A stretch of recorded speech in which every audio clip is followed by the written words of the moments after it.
पर आचार्य चरण कह रहे हैं विश्वक्सेन कथा सुयह। किसी कथा में जाके बैठिए, किसी प्रवचन में जाके बैठिए, किसी सत्संग में जाके बैठिए, वहां जाकर के यदि आपका मन लगने लगे तो समझ जाओ कि आपके आराध्य आपसे प्रसन्न हैं, आपकी सेवा स्वीकार कर रहे हैं, आपके अनुष्ठान व्रत से वे बड़े प्रसन्न हैं। शब्दमयी वाणीमयी वांगमयी प्रतिमूर्ति श्रीमद् भागवत महापुराण को बारंबार प्रणाम। संत जनों के परमाशीर्वाद से, श्रीनाथ प्यारे की परम कृपा से, गिरिराज धरण जी की परम कृपा से, पुरुषोत्तम मास के पावन अवसर पर हम आप सब लोग श्रीधाम वृंदावन के इस पावन फोगला आश्रम में विराजमान होकर के कलयुग में भगवत प्राप्ति के सर्वोत्कृष्ट साधन श्रीमद् भागवत के सत्संग को कर रहे हैं। ये हमारा परम सौभाग्य है। मंच पर विराजमान समस्त विप्रवृंद, समस्त गंधर्वजन, कथा के मनोरथी परिवार, उदयपुर एवं नाथद्वारा से पधारे हुए समस्त वैष्णवजन और आप सभी ठाकुर जी के प्रिय श्रोता भाई बंधु मातृशक्ति, सबको जय श्री कृष्ण, जय श्री जय सियाराम, जय श्री जय श्रीमन नारायण, जय श्री जय जय श्री राधे। जय बड़ी कृपा है ठाकुर जी की। पुरुषोत्तम मास का यह अवसर, 3 वर्षों में आने वाला यह मधुर मास, जिसे अधिक मास और कई जगह मल मास तक कहा जाता है। कहते हैं कि भगवान नृसिंह ने प्रकट होकर के हिरण्यकश्यप के वध के लिए इस मास को प्रकट किया, क्योंकि उसने वरदान मांगा था कि मैं 12 महीनों में ना मरूं। तब भगवान ने 13वां महीना बनाया। नृसिंह अवतरण के बाद इस मास को मल मास कहने लगे, हिरण्यकश्यप वध के कारण। और किसी भी प्रकार के शुभ कार्य, ग्रह कार्य, मंगल कार्य इस मास में नहीं होते। लोगों ने मलमास कहकर के अत्यंत, आज भी कई जगह पर बहुत ज्यादा पवित्र नहीं मानते, लेकिन हमारे ठाकुर जी तो अकारण करुणा वरुणालय, अकारण करुणा मतलब बिना किसी कारण के करुणा करने वाले हैं ठाकुर जी। यह मास जब ठाकुर जी के पास गया तो ठाकुर जी से जाके बोला, मैंने क्या बिगाड़ा? सारे मासों को आप अपनी प्राप्ति कराते हैं, लेकिन मुझ मास को मलमास कहकर के आपने अत्यंत दीन बना दिया। तब ठाकुर जी बोले, चिंता नहीं करो, अभी तक मलमास कहते आए थे, अब आपका नाम पुरुषोत्तम मास है। मेरा नाम ही मैं आपको देता हूं, और केवल नाम ही नहीं देता, सारे गुण देता हूं। पुरुषोत्तम मास में प्रकट होने वाले सूर्य, चंद्र, वायु, वरुण सब नारायण रूप होते हैं, सब ठाकुर जी के रूप में आ जाते हैं, सब भगवत रूप होते हैं। इसलिए इस पुरुषोत्तम मास को भगवत प्राप्ति का सर्वश्रेष्ठ साधन बताया। सामान्य दिनों में एक नाम एक ही फल देगा, लेकिन अधिक मास में अधिक फल देगा। अधिकस्य अधिकम फलम, ये अधिक है। यहां पर आप जो भी करोगे वो मल्टीप्लाई इनटू आपके स्वभाव के अनुसार, 100 से, 1000 से, 1 लाख से, 1 करोड़ से, जितना ठाकुर जी चाहेंगे, आपकी मनस्थिति के अनुकूल। मतलब जो सामान्य से सामान्य, अधम से अधम भी अगर होगा, वो भी यदि, जो कभी नाम जप नहीं करता, कभी भगवत भागवत नहीं सुनता, कभी परिक्रमा नहीं करता, कभी मंदिर नहीं जाता, कभी अपने जीवन उत्थान के कोई क्रिया नहीं करता, ऐसा व्यक्ति भी यदि इस मास में एक माला जपे, तो ऐसे सामान्य व्यक्ति की भी मल्टीप्लाई इनटू 100 हो जाते हैं, 100 गुना तो हो ही जाता है। लेकिन नित्य तिलक धारण करने वाले, नित्य आराधन करने वाले, नित्य भजन करने वाले, नित्य कथा श्रवण करने वाले भी जब अधिक मास में उन नियमों का पालन करते हैं तो उनका गुणा 1000 लाख करोड़ कितना होता होगा वो तो ठाकुर जी जाने। इसलिए अधिक मास बहुत श्रेष्ठ है। ऐसे पुरुषोत्तम मास में साक्षात पुरुषोत्तम जहां विराजमान है श्री वृंदावन, वहां हम आप सब लोग मंगलमयी भागवत की कथा, और केवल कथा नहीं, उत्सव। हमारे लाल जी के उत्सव तो चल ही रहे हैं, लेकिन हमारे मनोरथी जो कथा के हैं उनके ठाकुर जी के भी मधुर उत्सव चल रहे हैं। कल द्वारिकाधीश में उत्सव था, मथुरा द्वारिकाधीश में नौका विहार। कल नौका विहार का मनोरथ द्वारिकाधीश में हुआ है। आज सुरभि कुंड में है? चंद्र सरोवर। आज चंद्र सरोवर में ठाकुर जी का क्या नौका विहार है, रास है। वाह, आज रास का मनोरथ है।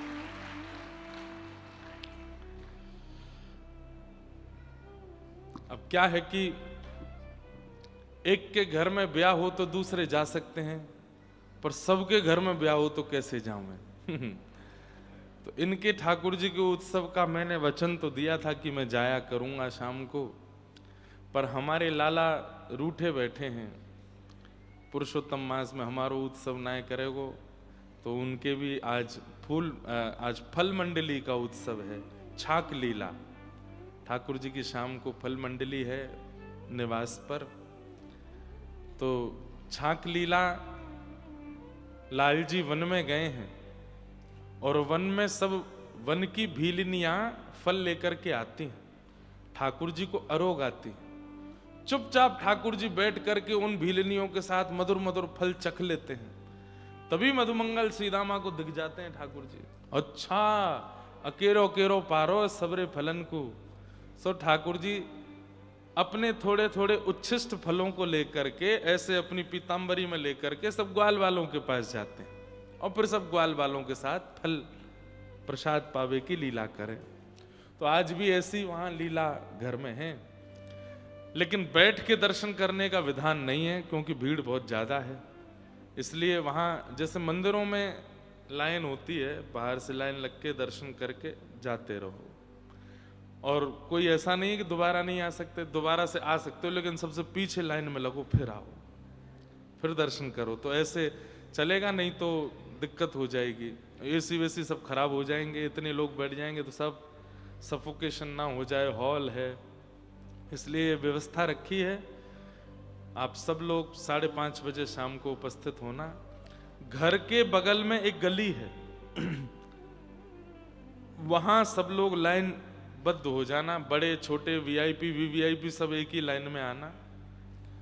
वृद्धों के लिए प्रयास कर रहे हैं कि पीछे के सेक्शन में कुछ, लेकिन मानते नहीं है लोग, इतने चतुर हैं, अपने आप को वृद्ध ही बता देंगे कुर्सी पे बैठने के लिए।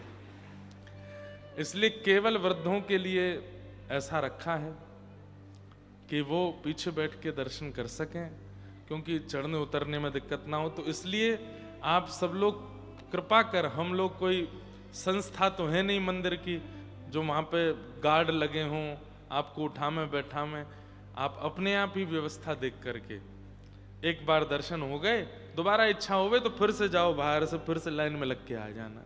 ऐसे दर्शन की विधा रखना। लीला चलती रहेगी, लाल जी फल मंडली में विराजेंगे, बीच में भीलिनिया के रूप में हमारी घर की सब माताएं आएंगी, फल लेकर के ठाकुर जी को भोग लगाएंगे।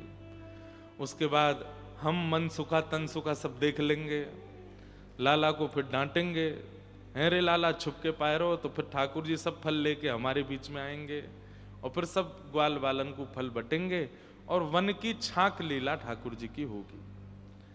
लेकिन स्तब्ध होके किसी को दर्शन नहीं, चलते चलते दर्शन होंगे, पद पदावलियां चलती रहेंगी, आरती मनोरथ पूरे होते रहेंगे,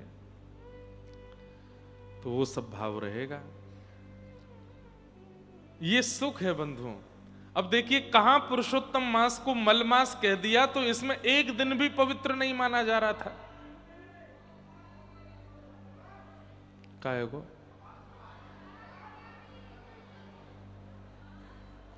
कथा के बाद माइक वाले भैया को उठा के ले जाना आप लोग।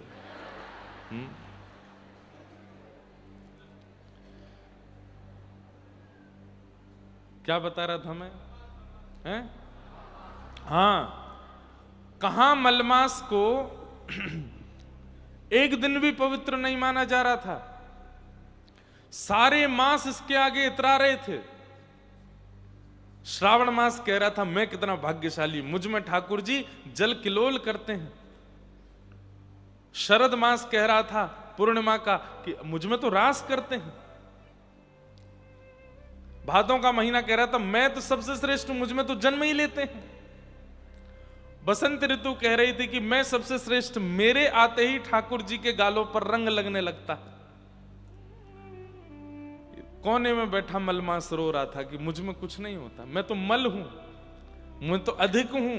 अधिक मतलब ये 12 महीने जो 3 साल चलते हैं ना, ये पूरे पूरे 12 महीने नहीं होते, इनमें कुछ अधिक शेष बच जाता है। अब वो अधिक शेष कैसे बचता है वो एक कोई ज्योतिषज्ञ होंगे, वो आपको विस्तार से बताएंगे। तो उनका जो अधिक बच जाता है दिन, वो सब 1 महीने के रूप में 3 साल बाद आता है, इसलिए इसको अधिक बोलते हैं। ये अधिक है, एक्स्ट्रा है। अधिक कोने में बैठे रो रहा था मुझ में तो कुछ उत्सव भी नहीं होते कोई। और आपको क्या बताएं, हर महीने संक्रांत आती है, अधिक मास में संक्रांत भी नहीं आती। तब ठाकुर जी बोले तू चिंता मत करे, बाकी के सबरे मासों में एक एक उत्सव होते हैं, पर सारे 12 महीनों में जितने उत्सव होते हैं वो सब तेरे संग होंगे। अब तो ठाकुर जी की होली भी होती है, नौका विहार भी होती है, जल विहार भी होता है, शरद पूर्णिमा भी होती है, रास पूर्णिमा भी होती है, ठाकुर जी की चंदन यात्रा भी होती है। कल हमने सूक्ष्म चंदन यात्रा, लाल जी के चल ही रहे हैं उत्सव, कुछ ना कुछ उत्सव बना रहता है लाल जी का। तो ऐसे ठाकुर जी के सारे उत्सव होते हैं, साल भर के जितने उत्सव सब अधिक में होते हैं। अब बाकी के सारे महीने हाथ जोड़ के कहते हैं अरे पुरुषोत्तम तुम तो हमसे भी ज्यादा श्रेष्ठ हो, हम में तो एक ही लीला होती है, ठाकुर जी सबरी लीला तुम्हारे संग करते हैं। तो ऐसा ये पुरुषोत्तम मास, कितने कृपालु है ना लाल जी, दीनों पर कृपा करते हैं और हम दीन नहीं हैं। जो दीन है, दीन बंधु नाम है ठाकुर जी का, और हम दीन ही नहीं हैं। हमारे अंदर चतुरता इतनी बड़ी हुई है कि जिसके कारण ठाकुर जी हमसे दूरी बना के रखते हैं। दीन बन जाइए, सरल बन जाइए, सहज बन जाइए और उपेक्षित होइए मत, पर उपेक्षितों की तरह ही रहिए। किसी कार्य को कहने के लिए आपको निमंत्रित तो आप कह दिया कीजिए कि मैं अधिकारी तो नहीं हूं फिर भी आप बुला रहे हैं तो आऊंगा, मैं योग्य तो नहीं है फिर भी आप कह रहे तो आऊंगा। लेकिन आजकल एक बात बोलूं, इतना बनावटी जमाना हो गया कि ऐसी बातें भी बनावटी लोग ही बोलते हैं।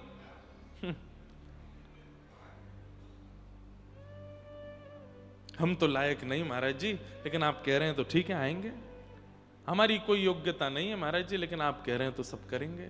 ये भी कई बनावटी लोग बोलने लगे और उनकी बनावटी बात अलग ही पता चल जाती। कोई मिले, मुझको मिलते रहते हैं, तो मैंने कहा भैया आपकी बड़ी कृपा, देखो आपके सानिध्य में सब लोग कितना आनंद ले रहे हैं। मैं तो महाराज जी कण हूं, कण, चरणों की कण हूं, और कण में भी सबसे छोटी कण हूं, मुझे पीस दीजिए चरणों से। अलग ही पता चल रहा है कि बनावटी बोल रहे हैं। भाई जो दीन होगा ना वो बोलेगा नहीं कि मैं दीन हूं, दीन कभी बताएगा नहीं कि मैं दीन हूं, उसकी तो प्रक्रिया मौन रहती है, शांत रहती है, नेत्र झुके हुए रहते हैं, तन झुका हुआ रहता है। शब्द से बताना नहीं पड़ेगा कि वो दीन है, उसकी भावना, उसके विचार, उसके चलना फिरना, उठना बैठना और शरीर से पता चल जाता है कि वो दीन है। और ऐसे के ठाकुर जी बंधु हैं, दीन बंधु हैं, उनको ठाकुर जी बहुत प्रेम करते हैं। दीन बंधु बनो, ठाकुर जी के प्रिय बनने का प्रयास करो, और वो प्रयास इस मास में संभव है। अब तो बहुत दिन बचे हैं, अब तो बहुत कम दिन बचे हैं, शेष दिन ज्यादा नहीं है, इसलिए इस मास को आनंद के साथ में जो शेष दिन बचे हैं उत्सव मनाते हुए, कथा सुनते हुए, खूब सुंदर वृंदावन का वास करते हुए। बहुत सुंदर एक पद है वृंदावन, क्योंकि मैं वृंदावन में कथा कर रहा हूं ना, तो यहां पर व्रज के भाव सब जगह नहीं प्रकट होते, सब जगह नहीं निकलते हैं, यही निकलते हैं।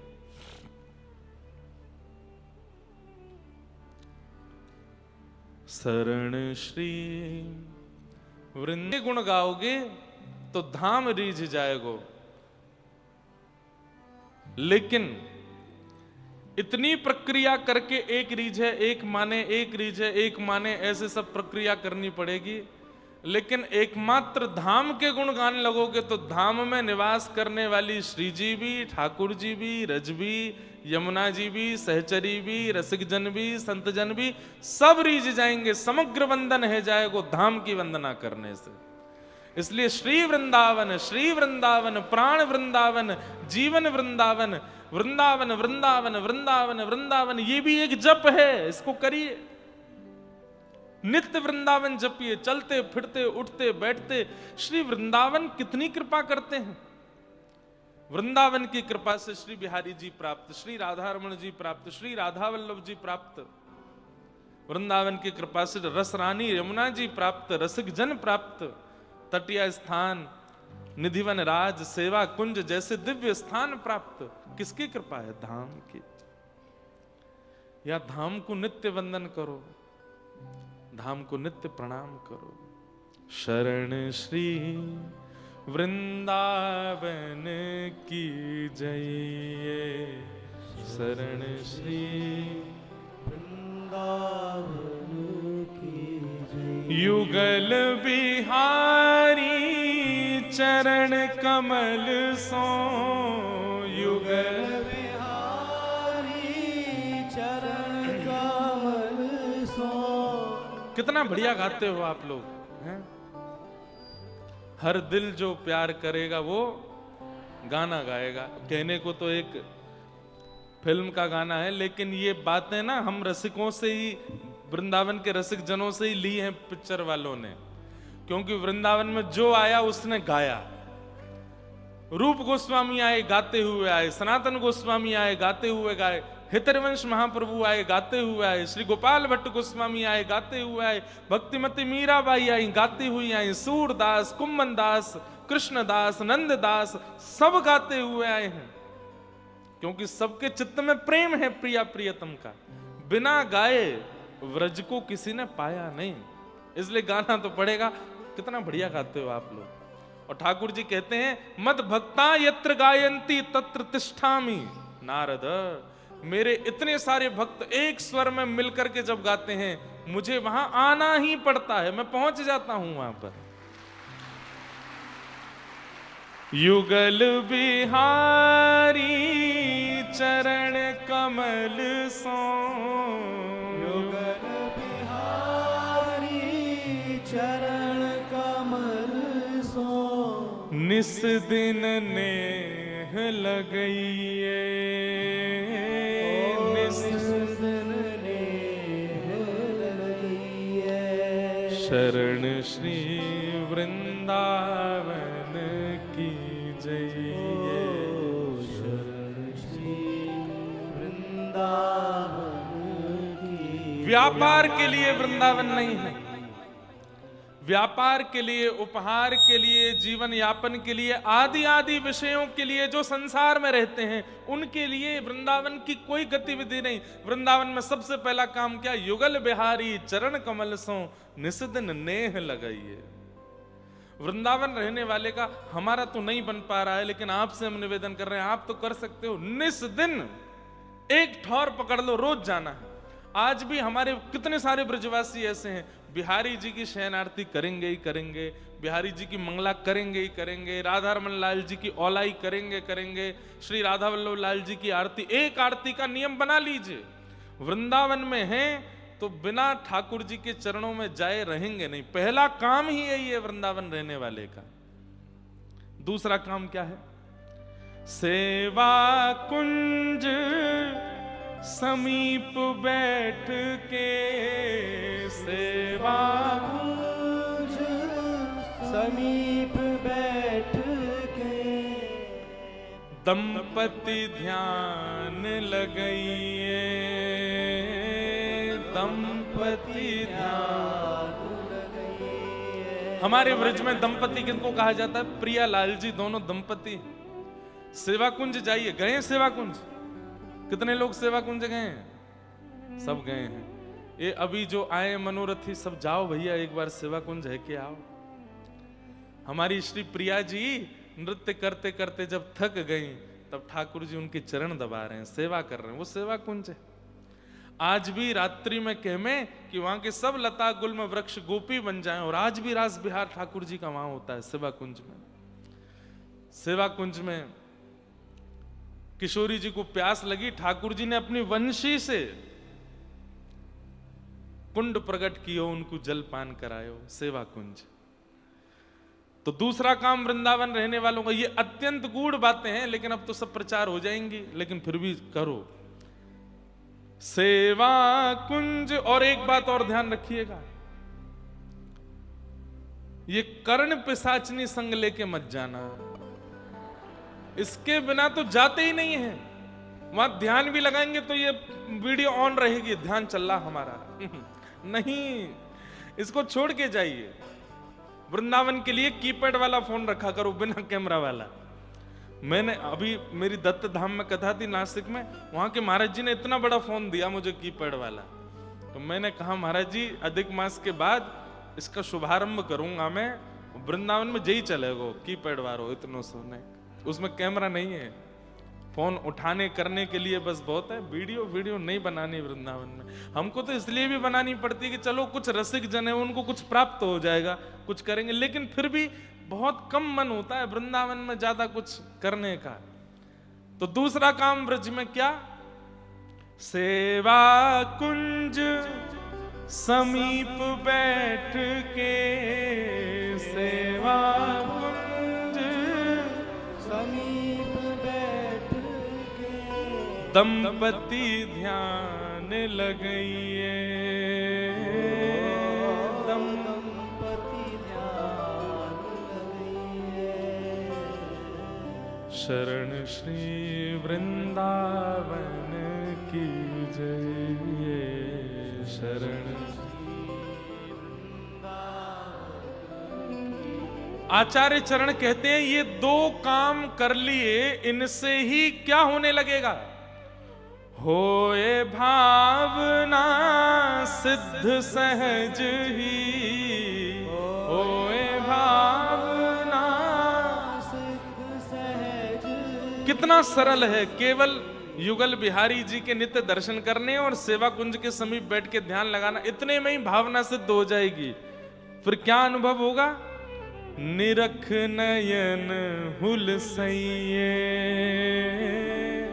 निरख नयन हुलसइए, शरण श्री वृंदावन की रइए, शरण। अच्छा एक बात, ये तो नियम है आध्यात्म पथ का, भक्ति पथ का, कि प्रारंभिक सीमा जब आप प्रारंभिक श्रेणी में जब होते हैं तो बहुत जल्दी ध्यान लगने लगता है, बहुत ज्यादा सेवा में रुचि बनने लगती है, बहुत बढ़िया से भोजन प्रसादी सिद्ध होने लगती है, बहुत नाम जप में मन लगने लगता है। लेकिन एक समय के बाद ना तो नाम जप में मन लगता है, ना सेवा में मन लगता है, ना सेवा अच्छे से हो पाती, ना श्रृंगार हो पाता, ना प्रसाद हो पाता, आलस्य आने लगता है। पता है क्यों? क्योंकि पूर्व में प्रारंभिक स्थिति में जो हमारी सेवा बन रही थी उसके प्रति हमको अभिमान आ जाता है कि हमारा तो बड़ा सहज हो जाता है, उसके कारण वो अभिमान आने लगता है। अभिमान के कारण सेवा में आलस्य, नाम में आलस्य, कथा में अरुचि, धाम में अरुचि, वैष्णवों के प्रति अपराध, ये सब बनने लगता है। और ये सब का कारण प्रारंभ में हुए अनुभवों के प्रति अभिमान। आप अभी नहीं मानेंगे, लेकिन जब अनुभव होता है तो उसके बाद अभिमान आता है। उस अभिमान को दबाए रखने के लिए क्या करें, उस अभिमान को नष्ट करने के लिए क्या करें? तब आचार्य चरण अगली पंक्ति में कहते हैं, ले ले शीत रसिक संतन की लैले शीत, रसिक संतन की। शीत के बारे में जानते हैं? कोई महापुरुष पाले, उसके बाद जो अवशेष बचे वो शीत प्रसादी कहलाती है। उस शीत प्रसादी को पाने से क्या होगा? बोले अहम शून्यता बनी रहेगी। अपनी सेवा के प्रति, नाम के प्रति, धाम के प्रति, कथा के प्रति जो भी हमसे अपराध बन रहे हैं, उन अपराधों को नष्ट करने का एक ही उपाय है, रसिक महापुरुष वैष्णव जनों की शीत प्रसादी लो। और शीत प्रसादी को मतलब है केवल तिनका मात्र, उनका तिनका ही ले लो और उनसे मांगो मत, ध्यान रखो और बस उनको पता ना चले और आपने उनकी जब वो प्रसादी पाले उसके बाद एक तिनका उसमें से ग्रहण कर लो। ले शीत रसिक संतन की, ले शीत रसिक संतन की। बाधा भूख भगइए, बाधा भूख भगइए, शरण श्री वृंदावन की रहिए, शरण श्री वृंदावन की।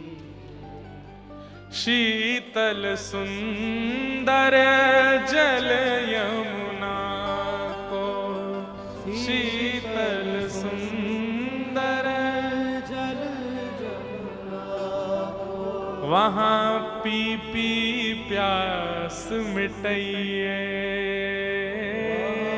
पी पी प्यास मिटाइए। लेकिन आजकल ये हो नहीं पा रहा, श्री यमुना जी का जल पान करने को नहीं मिल पा रहा है। जिस प्रकार से हम लोगों ने यमुना जी का स्वरूप बिगाड़ दिया है, उस प्रकार से यमुना जल हम पी नहीं पा रहे हैं। क्या करें फिर? बोले वृंदावन में फिर जल आने के बाद यमुना जी ही हो जाता है। वृंदावन में जो जल है वो यमुना जी का ही स्वरूप है। प्रयास तो करना चाहिए कि हम आवाज उठाएं, हम प्रार्थना करें कि श्री यमुना जी को वापस भेजो। वृंदावन की रसरानी पटरानी श्री यमुना जी नहीं है। दिल्ली का पूरा जल आ रहा है वृंदावन में, यमुना जी नहीं आ रही हैं। इसी कारण से वृंदावन में कुछ ना कुछ वैष्णवों की दुर्घटनाएं होती रह रही हैं, क्योंकि यमुना जी नहीं है। हम तो कहते हैं, हम तो अभी एक बड़े महापुरुष के यहाँ गए दक्षिण में, वहां पे भी बोल के आया मैंने कि आप महाराज जी नदियों के लिए बहुत क्रम करते हैं, यमुना जी के लिए करो। ऋषिकेश वाले महाराज जी के पास गए, वहां आरती होती है गंगा जी की, उनसे भी कह के आया मैंने कहा महाराज जी हम तो बालक हैं, आप थोड़ी आवाज उठा के यमुना जी के लिए कुछ करिए।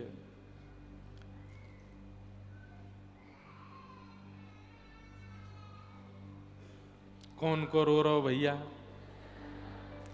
ये पता है आपको, बालक के द्वारा संदेश देके यमुना जी ही रुदन कर रही है। हमें ऐसा लगता है यमुना जी ही आज्ञा कर रही हैं कि हाँ हमारे विरह को कोई तो बता रहा है। श्री ठाकुर जी प्रसन्न कम दिखते हैं वृंदावन में आजकल, क्यों?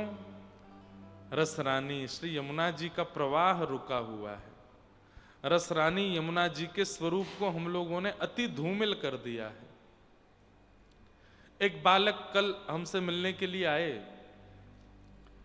और वो दंडवती कर रहे हैं, 21 दंडवती ऐसा उन्होंने एक पोस्टर में लिखा है। और अभी 21वीं दंडवती वो केवल जल पी करके कर रहे हैं और उनका केवल ये कहना है कि महाराज जी व्रज को व्रज रहने दिया जाए।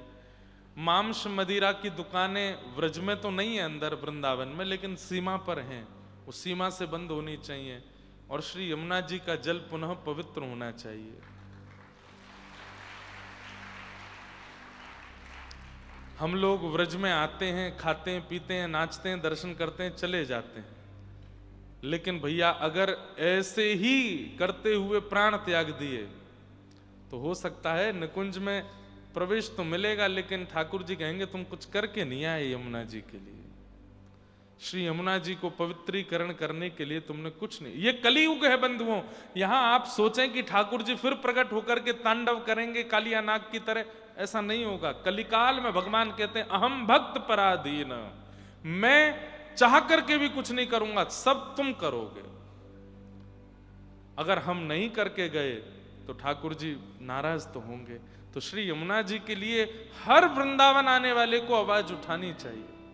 अरे हमारे पीछे पड़ जाते हैं, बड़े बड़े महापुरुषों के पीछे पड़ जाते हैं, इन्होंने कथा में यूं बोल दिया, ये ऐसे कर रहे हैं, ये इतना पैसा लेते हैं, ये इतनी दक्षिणा लेते हैं, ये इतना लोगों को पागल बना रहे हैं, ये ऐसा पाखंड फैला रहे हैं। हमारे पीछे पड़ जाते हैं, कथावाचकों के पीछे पड़ जाते हैं। जिस विषय पर सोशल मीडिया पर आवाज उठानी चाहिए कोई नहीं उठा रहा है।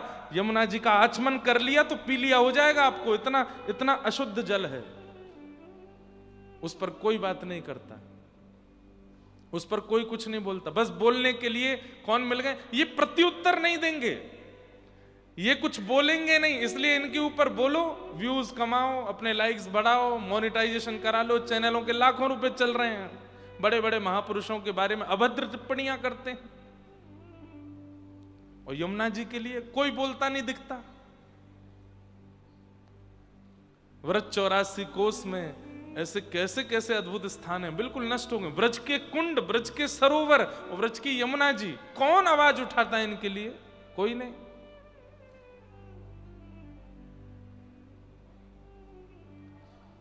हमारे मन में आती तो बहुत है कि हम कुछ करने लगे, पर वो ये कि गृहस्थी है ना, साधु महात्मा होते तो कर लेते कि कल को कोई कुछ कर भी दे तो कोई दिक्कत नहीं है। पीछे पूरा परिवार है ना, इसलिए ये भी सोचते हैं कि भैया कोई पता नहीं है, संसार वैसे ही दुश्मन बना पड़ा है। लेकिन व्यासपीठ से तो हम बोल ही सकते हैं ना, आप सबको तो कह ही सकते हैं कि आप करो। हमारे कुछ बालक हैं, शिष्य हैं, यहां बैठे होंगे, सब जाते हैं यमुना जी। यमुना जी जाकर के वहां पर जाकर के शुद्धिकरण का वहां अब जितना उनसे बनता करते हैं बेचारे। प्लास्टिक उठाएंगे, पन्नी उठाएंगे, मालाएं उठाएंगे, फूल उठाएंगे, पर यमुना जी में, अरे वृंदावन की यमुना जी तो ऐसी हो कि नित्य दर्शन करें, नित्य जलपान करें, नित्य यमुना जी के दर्शन करके प्रसन्न हो जाएं। अरे बिहारी जी को रिझानो है, नाम जप में एक माला कम करने लग जाओ, कोई दिक्कत नहीं, पर यमुना जी के लिए विचार करने लगो। यमुना जी जिसके प्रयास से शुद्ध होकर के वृंदावन में आ गई, बिहारी जी प्रत्यक्ष प्रकट है कि वह को हृदय से लगाएंगे कि तैने यमुना जी के लिए कछु कियो। आप सब भी ताली बजा के सुन के हंस के चले जाओगे, करेगा कोई कुछ नहीं, मुझे पता है। विरोध की बात आ जाए, इनका विरोध करना है तो वो भी आगे आते हैं, जो कभी सोशल मीडिया पे एक्टिव, वो भी अपना अकाउंट बनाते हैं, हम भी विरोध करेंगे। इनका डालो, इनके बारे में उल्टा सीधा लिखो, क्या होता है? बोले वैसे तो अपने फोटो डालने पे 50 लाइक आते हैं, इनके बारे में बोलने 5000 आते हैं, डालो। क्या हो गया है संसार को? शुद्ध कथा कर रहे हैं, केवल लोगों को कृष्ण प्रेम में जोड़ रहे हैं, उससे भी लोगों को परेशानी है। और उससे परेशानी नहीं है कि यमुना जी की हालत कैसी हो रही है। ब्रजवासी हो, कितनी बार गए यमुना जी? नहीं जाते। कितना स्नान करते हैं यमुना जी में? नहीं करते। कितना जलपान करते हैं यमुना जी का? वृंदावन के आसपास के सारे नाले जा रहे हैं यमुना जी में। अरे यहां तो जाएंगे ही, क्यों? राजधानी से बड़े बड़े नाले आ रहे हैं यमुना जी, नाला ही आ रहा है, यमुना जी नहीं आ रही हैं। यमुना जी को रोक लिया है हथनी कुंड पर, वहां बांध है, उसके आगे यमुना जी नहीं आ रही हैं, पर कोई आवाज नहीं उठा रहा। बड़े बड़े महापुरुषों ने, हमारे गौ माता जी गौशाला वाले पूज्य रमेश बाबा, जहां पर ब्याहुला उत्सव हुआ, वृंदावन से जंतर मंतर तक यात्रा की थी उन्होंने कि यमुना जी का जल छोड़ा जाए, कुछ नहीं हुआ।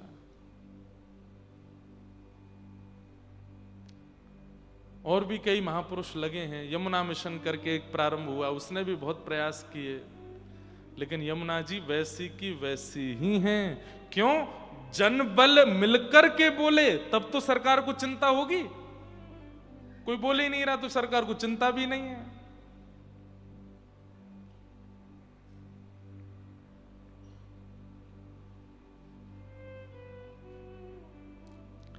इसलिए भैया व्रजवासी हो, व्रजोपासक हो, व्रज से प्रेम करते हो, व्रज आते जाते रहते हो, श्री जी का नाम बोलते हो, श्री जी के चरणों में जाते हो, श्री जी की प्रसादी पाते हो, उस समय थोड़ी सी मन में लज्जा होनी चाहिए कि श्री जी की प्राण प्रिया श्री यमुना जी नहीं है व्रज में। उनके लिए हमें आवाज उठानी चाहिए, उनके लिए हमें विरोध करना चाहिए, उनके लिए हमें अपना बल लगाना चाहिए कि यमुना जी वापस आए। कई लोगों का मुखमंडल देख के तो लग रहा है कि महाराज जी आगे बढ़ो, अब ठीक है, इस विषय को क्यों इतना खींचना, चलाओ आगे। तो हम तो चल देंगे। शीतल सुंदर जल यमुना को, शीतल सुंदर जल यमुना को, पी पी प्यास मिटाइए, पी पी प्यास मिटाइए। आपको भले ये सीरियस मैटर ना लगता हो, लेकिन भैया 10 वर्ष हो गए हमको कथा करते हुए, अब हम कुछ ना कुछ तो यमुना जी के लिए करेंगे।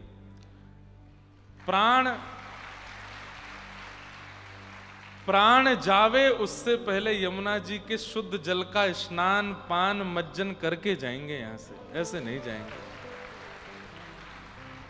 यमुना जी में हिलोरें आती हों, यमुना जी कलकल करके बहती हों, यमुना जी का जलपान ऐसा, वृंदावन के लोग घरों में स्नान ही नहीं करें, सब यमुना जी जा में स्नान करने, वहीं का जलपान करें, वहीं तिलक स्वरूप कर रहे हैं। आहा, कहीं पूज्य मलुकपीठ वाले महाराज जी बैठे हैं, कहीं हमारे गोरीलाल कुंज वाले महाराज जी बैठे, सब वहीं बैठ करके संध्या वंदन कर रहे हैं। सुबह सुबह 5 बजे का दर्शन देखो, सारे व्रजमंडल के संत यमुना जी के तट पर बैठे हैं, सब अपनी सेवा में लगे हैं। कहीं ठाकुर सेवा चल रही है, कहीं शालिग्राम सेवा चल रही है।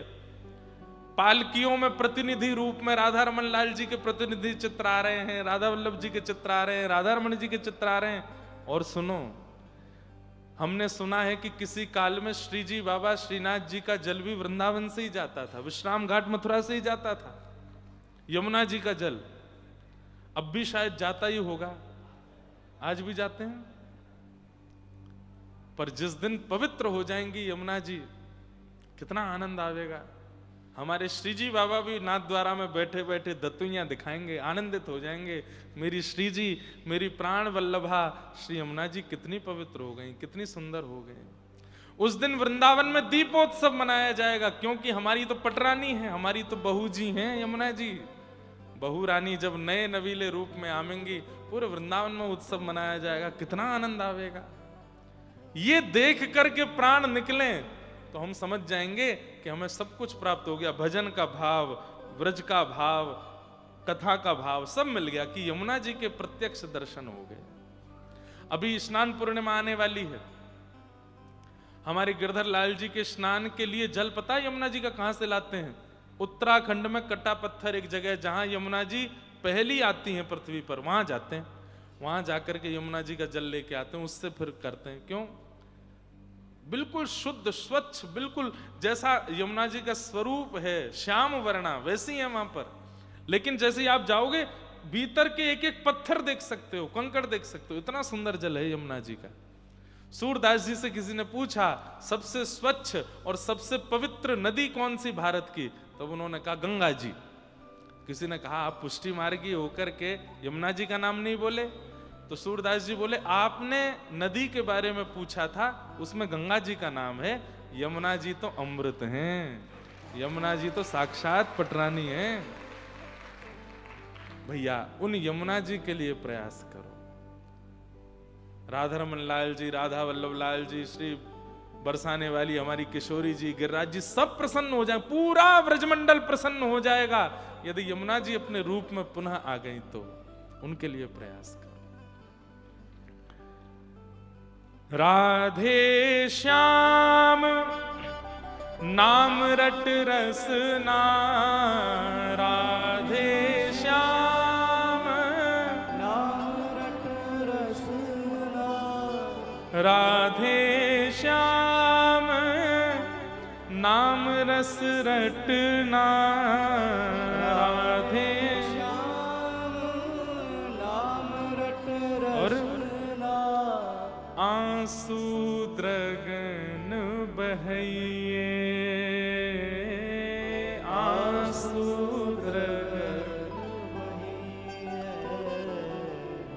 शरण श्री वृंदावन की जय। शरण श्री वृंदावन हे शरण श्री वृंदावन की जय। शरण श्री वृंदावन सरस माधुरी पिय प्यारी के। सरस माधुरी पिय प्यारी ओ सरस माधुरी पिय प्यारी के। सरस माधुरी पिय प्यारी के। ओ प्रेम पुलक गुण गईये। प्रेम पुलक एक बात तो माननी पड़ेगी, वृंदावन में सूखे नेत्रों से दर्शन करना अलाउ नहीं है। वृंदावन में भीगे नेत्र होने चाहिए जब श्याम सुंदर के सन्मुख जाओ। और भीगे नेत्र भी अपने आर्तों से भीगे नहीं, अपने विषादों से, अपनी पीड़ा से भीगे नेत्र नहीं, उनके प्रेम में भीगे नेत्र। ठाकुर जी इतने इतने कोमल हैं, जब हम सूखे नेत्रों से ठाकुर जी को देखते हैं ना, ठाकुर जी को चुभते हैं हमारे नेत्र। इसलिए हमारी कई परंपरा, श्री राधा वल्लभ जी परंपरा में तो झरोके से दर्शन करो, ऐसे दर्शन करो ठाकुर जी का। हमारे प्रत्यक्ष नेत्रों की कटाक्ष, हमारे प्रत्यक्ष नेत्रों की तीक्ष्णता, कटाक्ष तो ठाकुर जी के हैं, तीक्ष्णता कहीं ठाकुर जी को लगे ना। सूखे नेत्र हैं तो झरोके से दर्शन करो, भीगे नेत्र हैं तो आप प्रत्यक्ष दर्शन कर सकते हो। भीगे नेत्र कैसे हैं? सरल नेत्र हैं, ठाकुर जी को पीड़ा नहीं होगी उससे। सरस माधुरी पिय प्यारी के। सरस माधुरी पिय प्यारी के। हे प्रेम पुलक गुण गईये। प्रेम पुलक गुण गईये। शरण श्री वृंदावन की रैये। शरण श्री वृंदावन की जय। बोलो वृंदावन बिहारी लाल की जय। ऐसा श्री वृंदावन धाम है, ये प्राप्त है गयो है, ये बहुत बड़ी कृपा है।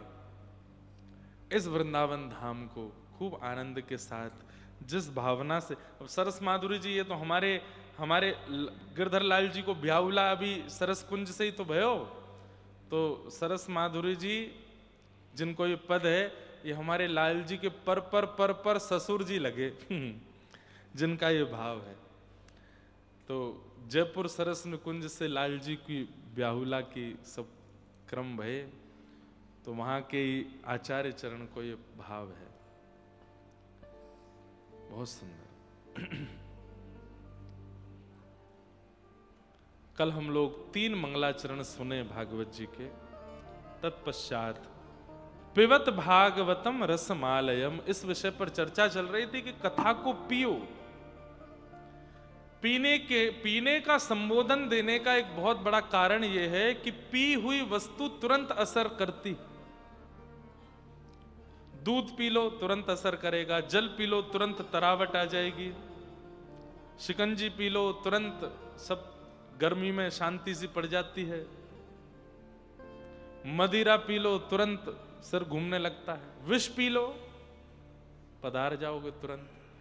पी हुई वस्तु तुरंत असर करती है। औषधि पी लो तो जो पीड़ा है, जो रोग है, वो दूर हो जाता है। ऐसी कथा को भी पीने की आज्ञा श्री व्यास जी कर रहे हैं, वेद व्यास जी महाराज। कथा को पियो।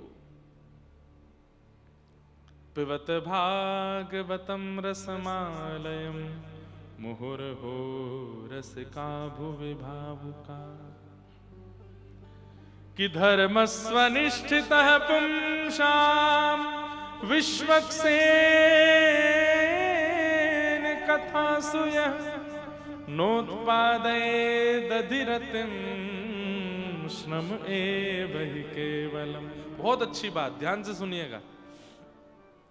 मेरी सेवा से मेरे आराध्य ठाकुर जी प्रसन्न हैं, इसका प्रमाण क्या है? मैं सेवा करता हूं, उत्सव करता हूं। बोलो वृंदावन बिहारी लाल की। बड़ी कृपा है, हमारे शिक्षा गुरुदेव श्री शिव प्रसाद उपाध्याय गुरु जी आज पधारे हैं। बड़ी बड़ी कृपा, बहुत बहुत प्रणाम। जिन्होंने हमको पढ़ा लिखा करके इस योग्य बनाया कि आपको हम कथा सुना सकें, आज उन्हीं आचार्य चरण। और ये सरप्राइज दिया है आपने, हमको पता नहीं थी आज गुरु जी आने वाले हैं। जय हो।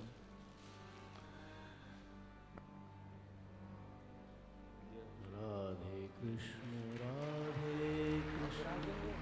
कृष्ण कृष्ण राधे राधे राधे श्याम राधे श्याम श्याम राधे राधे राधे कृष्ण राधे